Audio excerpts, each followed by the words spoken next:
The rollercoaster that's supporting Sunderland continues. Ross Stewart is out for at least 6 weeks, and Denis Cirkin's not as bad as once thought, and he's only going to be out for a fortnight, which it's not that bad, a couple of weeks. Listen, the two players you didn't want to be injured though were them two.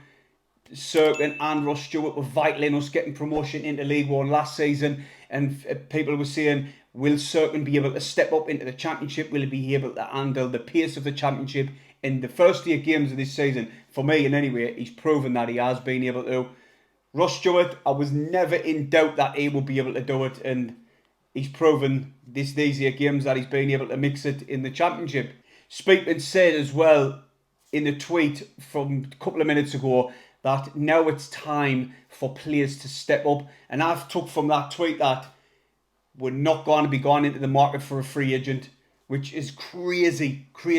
Because even with Stewart and Sims in the squad, I still felt as if we needed another striker in personally before this happened in any way.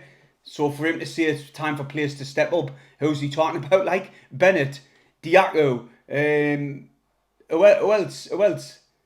You've got to go and get a recognised striker, and you know what, a Championship quality one at that, if you can find one there in the free market. But going off what Speakman said, he's going to be looking at either putting Roberts up top or changing formation into a 4-3-2-1 and just going with a one striker and try and get bodies around Sims, which that could be an option, or a 4-3-3 system, which I prefer that to a 4-3-2-1.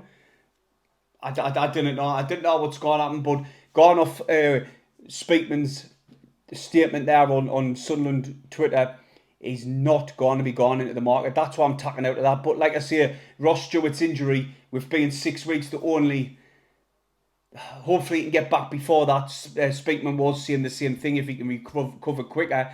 We have got an international break coming up, so that's a blessing in disguise, because it's not going to be, that's going to be a couple of weeks as well there. But for me, on Saturday, I will bring in Bailey Wright, swap sides with Luke O'Nien, and then go with the same system as what we did against Middlesbrough. And I feel as if personally that's what he's going to do, because we know Bailey Wright can play on the right side. He played at right back at one point in the last season as well. And obviously Luke O'Nien can literally play anywhere, across the back. So I think Luke O'Nien will go in there. And we've got Elise as well. Elise can play at left back, and he has got a little bit pace for a centre back. So I can see Elise coming in. But with Mowbray, I can 9 times out of 10, I think he's going to start Bailey Wright, especially when he had a really good last season. H. Stevens' video as well on the situation. Right, so the news is in. Not good news. Stewart is out for 6 to 8 weeks, which if it's 8 weeks, that'll pretty much take us up to the World Cup break. And Cirkin is going to be out for a couple of weeks, which is all right. To be honest, I thought he would be the one who was out longer, because he looked in a lot more pain when he went off than what Stewart when he limped off before the game. And now already I've seen, like straight after the middle of the game, Paul did a video yesterday, and the reaction to certain supporters going on about, basically they're going on as if the world was ending because Stewart got injured. Before the middle of the game, he got injured 5 minutes before kick-off, so it threw the entire game plan out the frigging window, and we struggled with it. We didn't look like a team that had been playing well at all. That game's been and gone, and it's done and dusted. Is it criminal that we didn't get a third striker in? Yes, it is. But we were trying to. Obviously, just didn't find the right person, and therefore it ended up not happening. If you remember, there was spoke to several people on deadline day, and then days just didn't come to fruition. So yes, he should have got an extra person in, but he hasn't. Is it the end of the world? No, is it? Fuck. It's not. The overreactions from certain Sunderland supporters is an absolute outrage, I'm telling you. It's just, you just need to get your heads up over a lot of you. Stewart's out, we deal with it. Yes, he's our main man, he's our main goal scorer, and his work rate is what drives us from the front. Sims wasn't great the other night. No, he wasn't, because he's used to playing front with Stewart, and the whole game plan was them two working together. Mowbray will have a plan, he'll bring things in. Obviously, Sims will now be the target man. He'll either bring someone in from the under-21s, or we've got Diallo, we've got Geeson, Bennett, we've got other players that can play there. So why not wait until see what happens, and then then we can start throwing your frigging teddies out the pram and freaking spitting your dummies out. Because honestly, some of the reactions have been they've been ridiculous. But anyway, going on it. Stewart's out for 68 weeks, she'll take to the World Cup. Yes, there's going to be changes in the team now, definitely. Especially after the performance of Middlesbrough and now Stewart and Cirkin injured.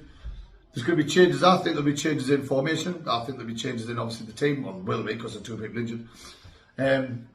What formation they'll go with, I do not know. We'll wait and see. Saturday will be a good indication. Am I still optimistic? Yes.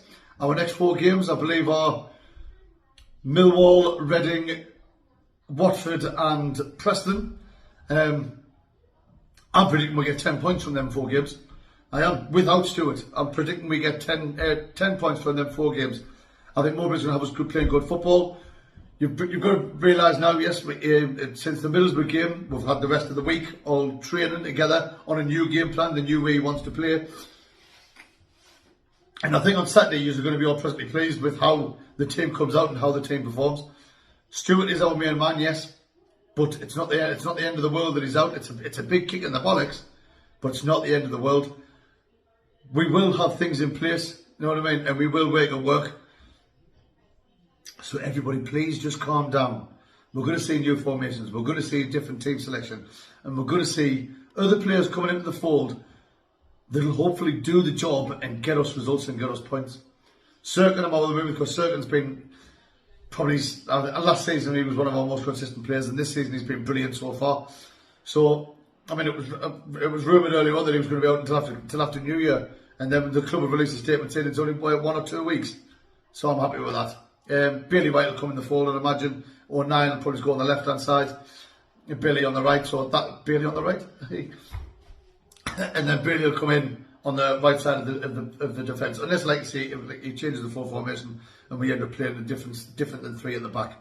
But look, we'll be back again tomorrow with a match preview for the Millwall game.